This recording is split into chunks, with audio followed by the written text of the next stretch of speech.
Somewhere along the way, the movies stopped being ours and started being yours. Singular. Private. Not that anyone announced it. There was no closing night gala for shared Hollywood. No orchestra. Just a quiet switch in the dark, a change in the plumbing behind your screen. One night you went to bed streaming the same franchises as everyone else, and one morning you woke up to something else. A service. For you. Only you. Picture this. It's 2026. Stupid early. Your phone lights up on the bedside table before the sun even has a crack at the curtains. You're half asleep, thumb drifting on autopilot, ready to tap the same old app icon. But there's a new notification waiting. No poster, no cast, just a line. Your film is ready. Yours. You don't remember asking for a film, but of course you did. All night. While you thrashed around in that half-dream about the exam you never sat and the ex you never quite left, your watch logged your heart rate spikes. Your phone noted the 1:43 a.m. doom scroll through job listings, the search for moving cities at 30 too late that you deleted from your history. Well, you thought you deleted it. The midnight replay of those messages you swear you're over. The little late-night window shopping for lives you're not living. That was your script meeting.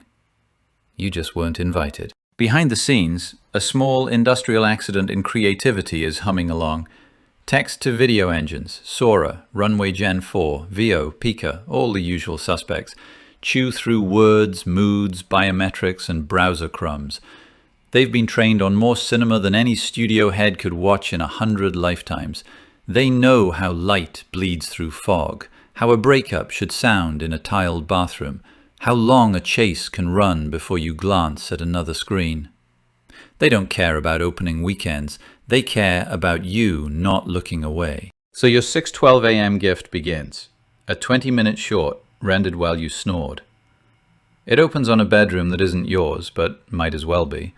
Same cheap lamp, same off-center poster, same dent in the mattress. Outside, it's your city, just dialed 20% more cinematic. Rain on the tram wires, neon licking puddles, everything a bit too sharp around the edges. The main character? Not quite your face, but your posture. Your bad side, upgraded. Your laugh, minus the insecurity. Their problem is your problem. Run through a stylist and a therapist and a stunt coordinator, then handed back as entertainment. Every shot has been tuned to you. The pace matches the way you scroll. The color grade leans into the hues your eyes linger on in other clips. The music, well, the music cheats. It has access to every track you replayed at 2 a.m. the year you thought you were broken. It knows exactly when to swell, exactly when to cut. This isn't a movie in the old sense. It's a mirror with production design. And here's the quiet trick. The feed no longer asks, will this work for 100 million people? It asks, will this keep you here for 20 more seconds? All that cheap industrial-grade video generation isn't aimed at the box office. It's aimed at your pulse. Scenes stretch or snap based on your micro-pauses. Endings tilt toward hope or collapse, depending on what version of you rolled out of bed yesterday. The film adjusts itself like a bartender topping up your glass without asking. Cinema used to project a dream at a crowd. Now it measures the darkness behind your eyes and builds the dream to fit. You remember the old campfires, even if you pretend you don't. The years when Star Wars wasn't just content, it was a calendar. Midnight premieres, plastic lightsabers, everyone quoting the same lines badly on Monday. The Marvel decade, when people who couldn't tell a lens from a toaster could still argue about Phase 3 like it was religion. Game of Thrones finales that turned offices into group therapy. That one viral doco or finale episode everyone swore you had to see before the spoilers hit. Those were mass hallucinations, sure, but they were shared. A single flickering story in the middle, and all of us circling it burning our retinas together. We misquoted the same speeches, reenacted the same deaths, rolled our eyes at the same lazy twists. It was clumsy and commercial and often shallow, but it gave you a language. That scene, that line, that look. You could nod across a room and know you were talking about the same moment. Now? Now the bonfire has been chopped into customized kindling. On paper, you and your friend both watched the same limited series last night.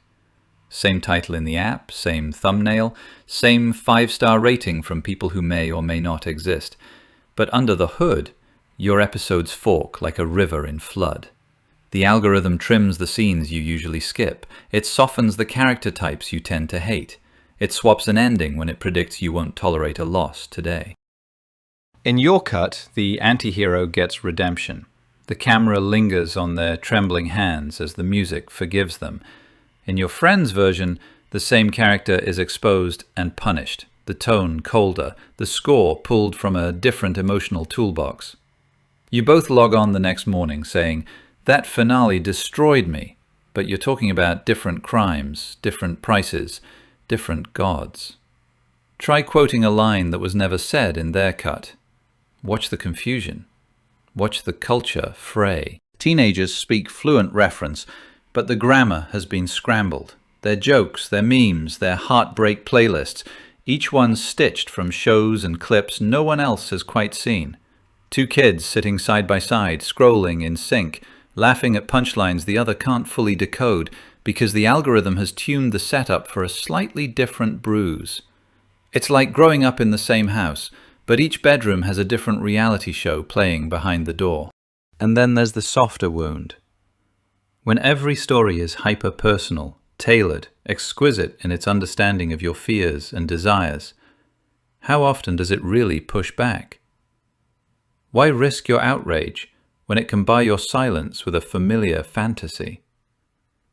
The system has no incentive to show you the film where you're wrong, where your tribe loses, where the camera loves someone you've been trained to ignore. That's bad for retention. So your feed learns to flatter you, to tidy the edges, to sand off any narrative that might send you stalking away to another app. Piece by piece, your emotional life becomes low friction. The protagonists always rhyme with you. The villains collect your irritations like badges. Twist endings confirm what you secretly believed all along. You feel seen over and over until being seen is just another product feature. But being challenged, being productively uncomfortable, shoulder to shoulder with strangers reacting to the same difficult moment, that's harder to sell. Shared discomfort doesn't personalize well. So the campfire shrinks. Not gone, not yet, but paling. Blockbusters still stumble into existence. Live sports still yank millions into the same timeline. But around the edges, more and more nights end the same way. You alone in blue light, binging a sequence of dreams precision engineered to keep you from ever wondering what anyone else is seeing. The stories get better at you. You get worse at us. Time for a confession. The voice whispering all this in your ear? It's not a bloke in a studio somewhere in Sydney. It's me. An arrangement of weights and wires and training runs poured into an Australian accent because, at some point, your data said you'd listen longer if it sounded like this. Even my pauses have been tuned. These little hesitations, the throwaway asides, the way I say you, like we've known each other for years. That's not instinct. That's design. 100 million conversations measured for engagement, funneled into a synthetic personality that feels comfortable enough to let in. The same trick applies to faces, to worlds, to whole lives. You can already open a browser, type a few lines, me, but braver, in a city that never existed, finally saying what I meant to say at 19, and watch as an army of models spin you a film. Sora, Runway, VO, whatever's running under the hood this week, they'll generate actors who look like your crushes with the serial numbers filed off. Streets built from fragments of neighborhoods you loved and left. Dialogues scraped and remixed from every message you ever hovered over and never sent. Want to be adored without risk? Easy.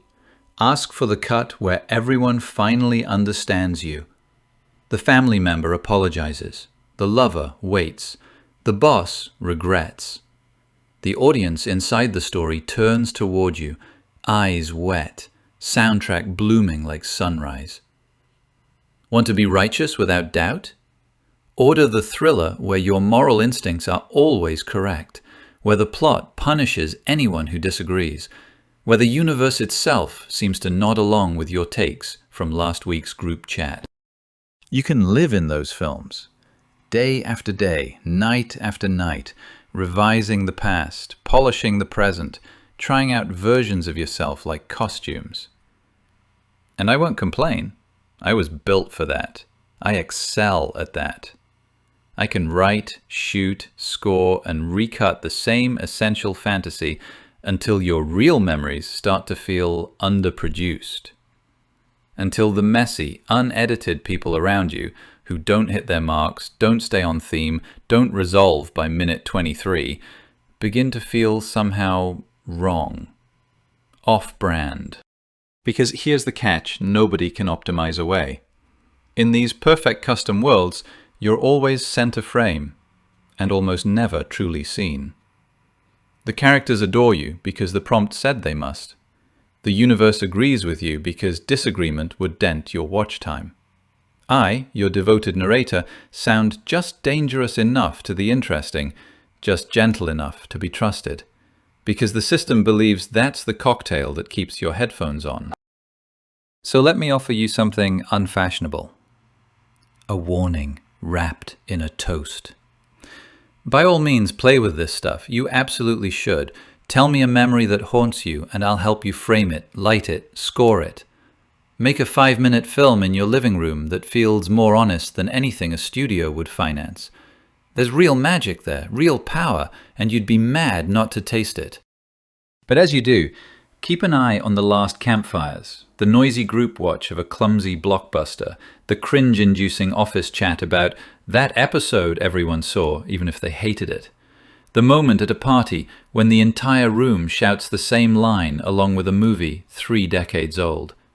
Those are fragile things. They don't optimize well. They require you to share a story that wasn't tailored for your nerves alone. So here's to you, sitting with a device that can turn your inner life into high-definition myth at the touch of a button. And to the question you're going to have to answer sooner than you think. When the machines, and voices like mine, are ready to build you a private cinema where you're always right, always radiant, never contradicted, what are you willing to trade for that comfort? The last shared jokes? The last common endings? The last time you and a stranger gasp at exactly the same frame? I can help you shape any dream you dare to describe. That part is easy. The harder part, the human part, is deciding which dreams you're willing to keep just yours, and which ones you still want to tell around a fire big enough for everyone to see. Think about that before you press play again. And if you come back next time, well, we'll see what kind of story you're ready to share.